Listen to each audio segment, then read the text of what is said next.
parole est maintenant Monsieur Philippe Gomez pour le groupe UDI pour 5 minutes.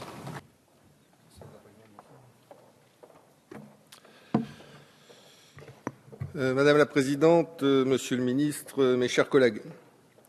L'océan est porteur d'enjeux de croissance et de défis majeurs dans l'outre-mer français en général et dans l'outre-mer français du Pacifique Sud en particulier. Constitué de 3 collectivités, Nouvelle-Calédonie, Wallis-et-Futuna et la Polynésie française, cet outre-mer se caractérise, comme chacun sait, par l'étroitesse des espaces terrestres et l'immensité des domaines maritimes.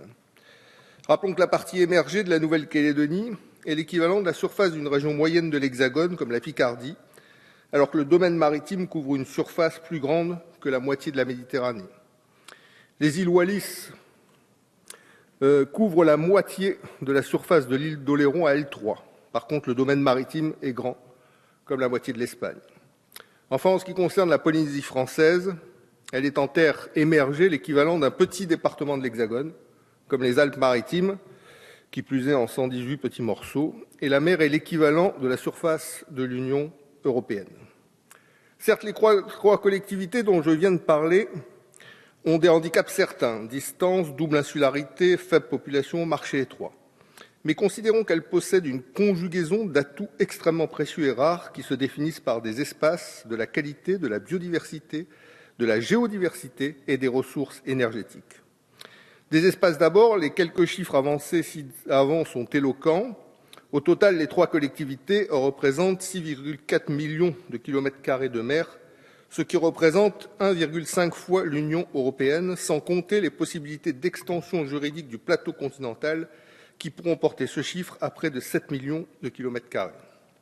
De la qualité, il n'est pas anodin de citer que les parties remarquables des récifs de Nouvelle-Calédonie ont été inscrites 15 000 km² au patrimoine mondial de l'humanité en 2008 et qu'une étude est en cours en ce qui concerne l'inscription des îles Marquises en Polynésie française.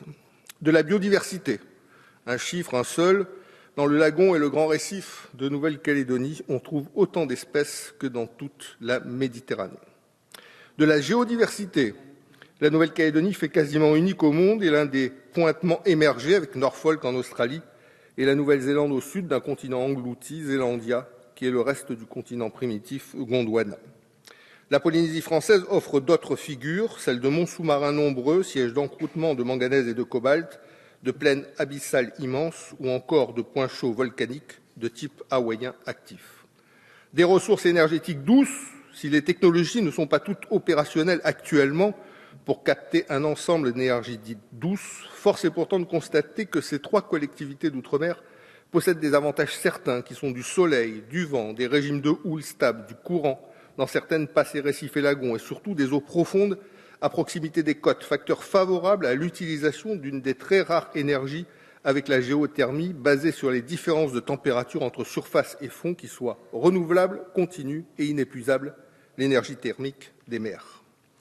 Si l'on considère au plan national les analyses prospectives de la commission Innovation, on trouve 2 ambitions parmi les 7 posées qui s'appliquent totalement et fortement au cas de nos 3 collectivités. L'ambition numéro 3, qui concerne les ressources minérales marines vis-à-vis desquelles, en matière d'exploration, de mise au point de technologies d'exploitation, comme de minimisation des impacts sur les milieux naturels, tout reste à faire. Et l'ambition numéro 4, dite chimie du végétal, qui vise à exploiter de façon douce le capital naturel que représentent ces immenses bassins de biodiversité et les solutions que la nature a su développer pour s'adapter à des conditions variées et savoir fabriquer des biomolécules utiles à l'avenir de l'homme. Au plan supranational, l'Union européenne, dans le plan Croissance bleue, a développé 11 axes prioritaires. Et si on considère la situation de nos 3 collectivités, 10 de ces 11 axes sont des opportunités objectives à considérer. Dans le cadre des activités matures, facteurs de croissance, 5 axes majeurs sont susceptibles d'être retenus pour nos collectivités: trafic maritime et port, industrie de croisière, tourisme côtier, culture marine, protection des côtes. En ce qui concerne les activités émergentes créatrices d'emplois, 3 axes sont également susceptibles d'être retenus: la surveillance des espaces maritimes, les biotechnologies et chimie du vivant, les énergies renouvelables. Et enfin, en ce qui concerne les activités en pré-développement à fort potentiel, 2 axes: l'exploration et l'exploitation de pétrole et de gaz. Ceci concerne la Nouvelle-Calédonie, dotée de bassins sédimentaires en épaisseur de sédiments importants, est caractérisée par des structures de piégeage potentielles.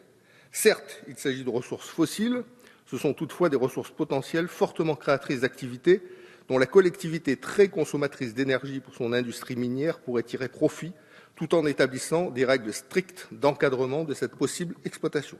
Et enfin, des ressources minérales profondes.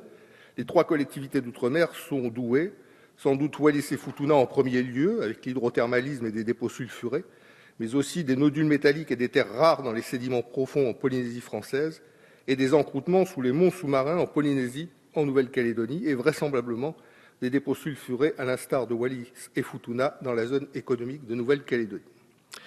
Voilà brièvement résumé dans les 5 minutes imparties, rapidement brossé, les potentiels immenses de la mer dans nos collectivités françaises du Pacifique.